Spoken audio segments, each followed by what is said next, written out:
मालिक की तमाम खुशियां उसके अंदर नहीं ठहरती। अपने अंदर के विचारों का शुद्धिकरण करो, और विचारों को शुद्ध करने के लिए एकमात्र तरीका है सेवा और सुमरन।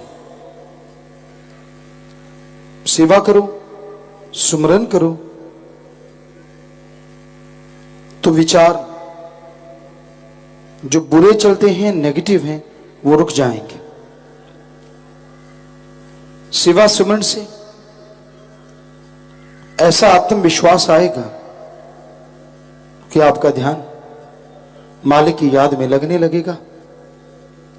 आप आत्मविश्वास से परिपूर्ण होंगे और कोई भी कार्य अच्छा नहीं करते हैं उसमें झिझक नहीं आएगी। आप हिम्मत से आगे बढ़ते जाएंगे। नेगेटिव थिंकिंग खत्म होगी और पॉजिटिव थिंकिंग बढ़ती जाएगी। वचन सुन के अमल करने से जन्म जन्मों के पाप कर्म करते हैं। वचन सुन के अमल करने से इस जन्म के गम, दुख, दर्द, चिंताएं, परेशानियां दूर हो जाया करती हैं। तो आप संतों के वचन सुनो और अमल करो। और संत क्या कहते हैं? ईश्वर के नाम का जाप करो। ईश्वर की बनाई सृष्टि से बेगर्ज निस्वार्थ भावना से प्यार करो। कभी भी किसी भी जीव का दिल ना दुखाओ, किसी पे टोंट ना कसो, जात पात का किसी की बेइज्जती ना करो, कड़वा ना बोलो। ऐसा करने वाले के सामने अगर कोई भक्तजन चुप रह जाता है और कह देता है कि मालिक तू जाने तेरा काम, तो फिर ऐसा करने वालों को लेने के देने पड़ जाते हैं। इसलिए कभी भी किसी को बुरा ना कहो। सब अपने अपने कर्मों की खाते हैं। जैसे कर्म आप करेंगे वैसा फल आपको भोगना होगा। बुरे कर्म करते हो तो आने वाला समय आपके लिए बुरा होगा।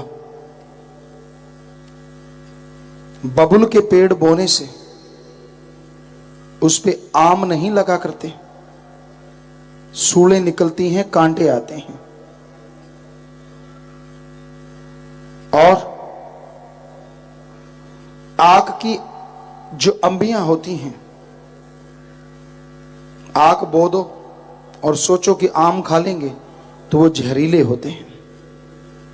सो कहने का मतलब, जैसे कर्म करोगे इस जन्म में आने वाले समय में आपको भोगने होंगे और आगे आत्मा को दरगाह में हिसाब किताब चुकाना होगा। इसलिए अच्छे कर्म करने सीखो।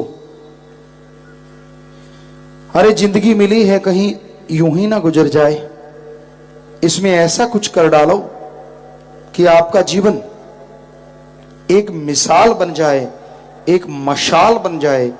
आने वाली पीढ़ियां उस रोशनी में रास्ता देख के चलें और आपके नाम को दोनों जहां में आप अमर कर जाएं। वरना पशुओं की तरह आए, खाया पिया, बच्चे पैदा किए, घर बनाया, ऐशो आराम किया, चलो जी चलते बने। लाखों करोड़ों आ रहे हैं इस दुनिया में और जा रहे हैं, आते हैं और जो करना चाहिए था वो दिया बुझा के चले जाते हैं। तो ऐसा कर्म कर डालो, भक्ति करो, भले कर्म करो।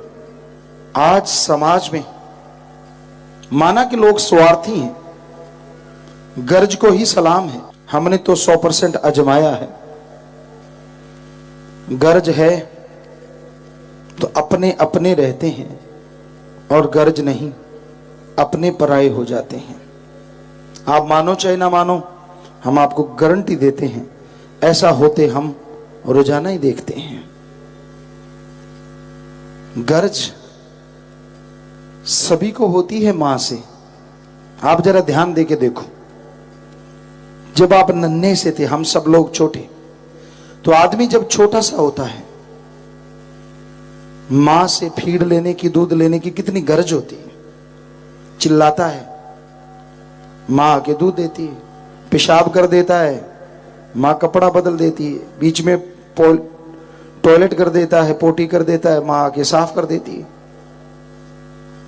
थोड़ा सा बड़ा होता चला जाता है, पेशाब वगैरह कहने पे करने लगता है, टॉयलेट वगैरह कहे अनुसार जाने लगता है, लेकिन दूध पीता रहता है, तो गर्ज बनी रहती है। फिर माँ बाप की गर्ज, माँ का दूध छूट जाता है, खाने पीने से गर्ज पहले से कुछ कम हो जाता है रिश्ता।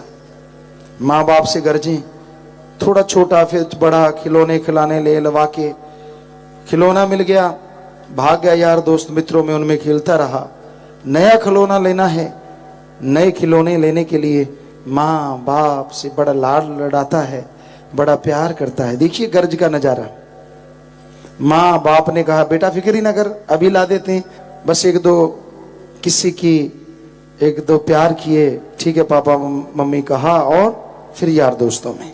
देखिए गर्ज, स्वार्थ का रंग एक बच्चे का अपने माँ बाप के साथ। जवानी आ गई, माँ बाप रोकते हैं, बुरे कर्म ना कर, नशे ना किया कर, यार दोस्त बुरे हैं उनके संग बैठ के गप्पे ना मारा कर। माँ बाप जहर जैसे लगते हैं, प्यार और कम होता है और पीछे हटता चला जाता है। विवाह शादी हो गई, पढ़ लिख के नौकरी पेशा हो गया, पढ़ाया माँ ने बाप ने, कोई याद नहीं, बच्चे हो गए, खुद की गृहस्थी हो गई, कौन माँ कौन बाप, सपना सा बन के रह जाते हैं, कभी कभार याद आते हैं। गर्ज बहुत कम हो गई, रिश्ते नाम मात्र के। समय बढ़ता जाता है, माँ बाप बुजुर्ग होने लगते हैं, तो वो बोझ लगने लगते हैं, बोझ। अगर वो कमाते नहीं, उनके नाम जमीन जायदाद नहीं, तो बड़ा बेटा कहता छोटे के पास जा, छोटा कहता छोटे के पास, मेरी तो गृहस्थी बहुत बड़ी है, इत्यादि इत्यादि इत्यादि। तो ये संसार मतलब का है।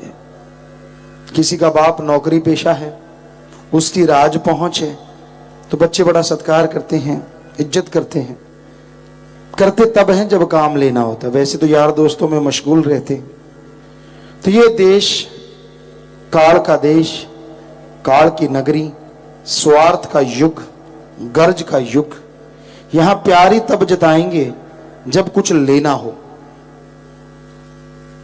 वैसे चाहे कभी भी किसी ने ढंग से अपने माँ बाप को बुलाया ना हो, पर जब कुछ लेना हो तो बड़े प्यार से, बड़ा अदब से बुलाते हैं, प्यार करते हैं।